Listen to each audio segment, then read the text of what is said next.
Okay, so now, similarly, just like we did with U, what happens if we repeat this with H? Okay, so system, surroundings. We're also going to say H as a function of T, V, and P. And we're going to try to come up with an exact differential expression for H. And another thing to give you the historical context, so here the Joule-Thomson effect. So I talked about in the Joule experiment how it was largely a failed experiment, even though sometimes failed experiments give us noteworthy results, such as the internal pressure of an ideal gas is 0. That's a noteworthy result. Joule did want to show that through the expansion of gases, you could measure their real behavior. And so he teamed up with William Thompson, aka Lord Kelvin.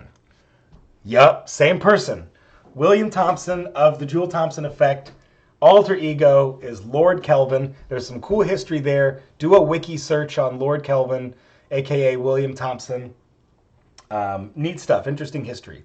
Okay, and so what they concluded, and I'm not going to spend a whole lot of time with this because it gets into the weeds and the details of the math, but what they concluded was if they can do this experiment in ice enthalpic conditions, which they showed has to be done adiabatically, this experiment, okay?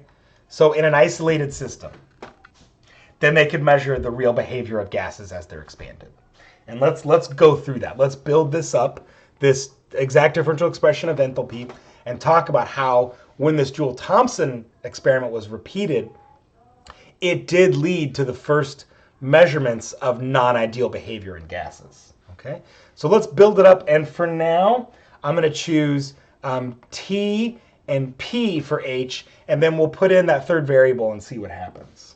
Okay, so we're going to say partial of H with respect to P at constant T dP plus the partial of H with respect to T at constant P dt. And now we play the same game. We have this exact differential expression, and we look to see if there are physical observables that are a result of this game we're playing. And the answer is yes. Partial of H with respect to T at constant P is Cp. That's the constant pressure heat capacity. Okay? So we can rewrite this and say partial of H, and for now I'll keep that partial of H with respect to P at constant T dP, and that's going to be Cp dt. And now the same way, we talked about this, right? If the pressure is being held constant, then this whole first term drops out, right? And then just dH equals Cp dt, which we know is correct. Okay? So I'll remind you here, the twins, du equals Cv dt, dH equals Cp dt. And of course, this is at constant volume, and this is at constant pressure.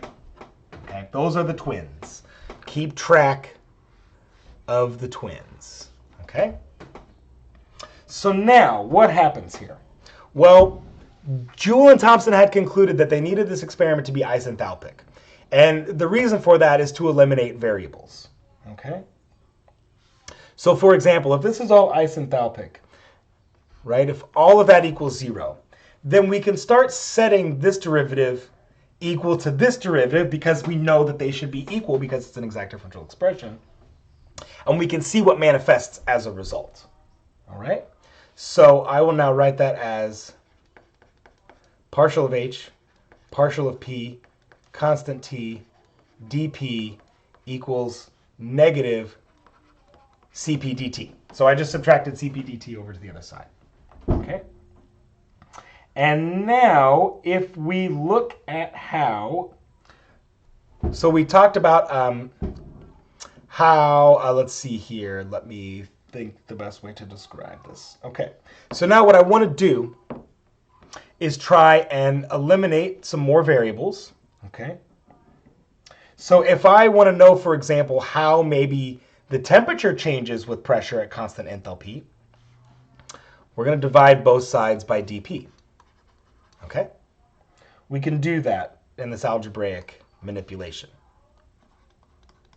So now I can say that the partial of H with respect to P at constant T, right, I eliminated the dP to make life a little bit easier. This now equals Cp by the partial of T, partial of P, and on this derivative, I'm going to say that that was done at constant H. Okay? And as it turns out now, this derivative is very useful. Partial T with respect to partial P at constant H, we call this the Joule-Thomson coefficient, the JT coefficient. Okay? And so there's a couple different ways that we write that. We can write that as a partial of T, partial of P, H. Okay? And it's given the Greek letter mu for the Joule-Thomson coefficient. But we also know, because this is based on exact differential expressions and state functions, that we can just simply write this as delta T over delta P, or in other words, T final minus T initial over P final over P initial, which are two things that we can very easily measure, which is really cool.